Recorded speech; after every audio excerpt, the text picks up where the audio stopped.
Make sure I get my camera right. October the 24th in Sheffield, likely on Sky Sports box office. You're going to have Kell Brook, the IBF champion at 147 pounds, welterweight, versus Diego Chaves.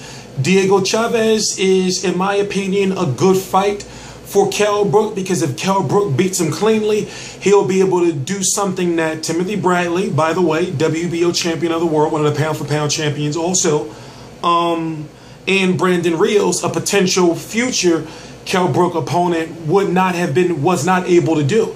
Diego Chaves was beating Brandon Rios on the cards before the disqualification, and Timothy Bradley had to draw.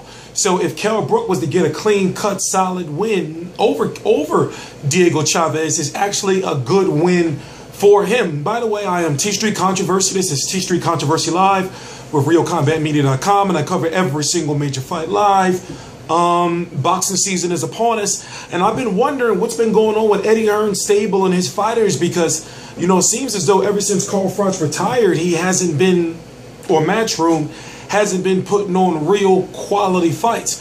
I don't know if maybe something happened between him and Al Haymon, just speculating, because Al Haymon did go on and sign James DeGale, which is a top fighter of Eddie Hearn's. Whatever the case may be, I look at it like this.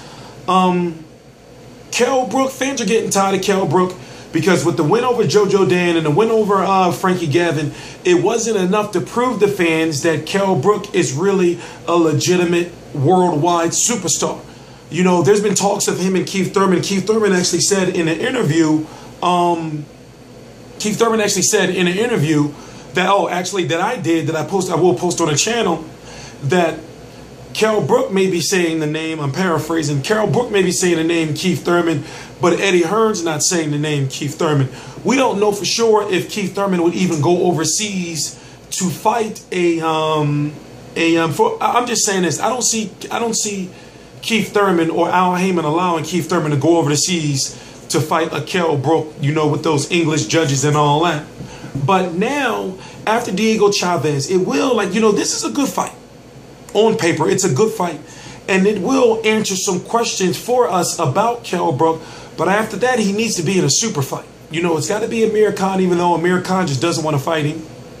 It's got to be, you know, hell, I would even take maybe, no, I wouldn't take Devin Alexander. You know, a Sean Porter rematch, you know, it could happen. You know, and Adrian Broner, if Adrian Broner fights at 147 pounds, maybe they can get Juan Manuel Marquez, or, you know, a Pacquiao fight, Brandon Rios, Timothy Bradley. See, the thing about Kell Brook is he's not affected by the American boxing politics with the Golden Boy, the Top Rank, and the PBC. So therefore, he can fight anyone in any of those stables. So fighting Diego Chaves is a fighter where, basically, if you don't know, Diego Chaves got paid like $35,000 for a fight. And I believe that was like for the fight against Timothy Bradley. And then he got paid like $15,000 or something. Around those numbers. I'm not saying those are the exact numbers, but around those numbers, you know, for the Brandon Rios fight too. So he's a guy that can bring a good fight and get and give you some respect among fans if you beat him. But also he's a very cheap fighter to acquire. So I look at it like this: October the 24th, 2015, I'm going to be here live reviewing the fight. And put it this way, Kell Brook is very good on fighting on the inside. We learned that against Sean Porter. Diego Chaves is a gritty, dirty, and I can actually say he's a savvy fighter. You know, he knows how to use his strengths, which is fighting on the inside, being savvy and fighting you dirty, or whatever the case may be, Dirty Diego. He still has potential to beat a lot of these other fighters out here. So once again, the selling point of this is Diego Chaves had a draw against Timothy Bradley. Timothy Bradley is a world champion. Timothy Bradley didn't fight him again in a rematch. Brandon Rios, who was a potential opponent for Kell Brook, didn't get a clean win over Diego Chaves. And Diego Chaves was winning on the cards. So I'm thinking from a promotional standpoint, they're probably saying, well, if Kell Brook can get a clean win over Diego Chaves, then that puts him a step ahead of Timothy Bradley and Brandon Rios. Just my opinion. I'm talking about if current negotiations were to happen. I'm TstreeT Controversy. This is TstreeT Controversy Live with RealCombatMedia.com. And I cover every single major fight live. Please subscribe.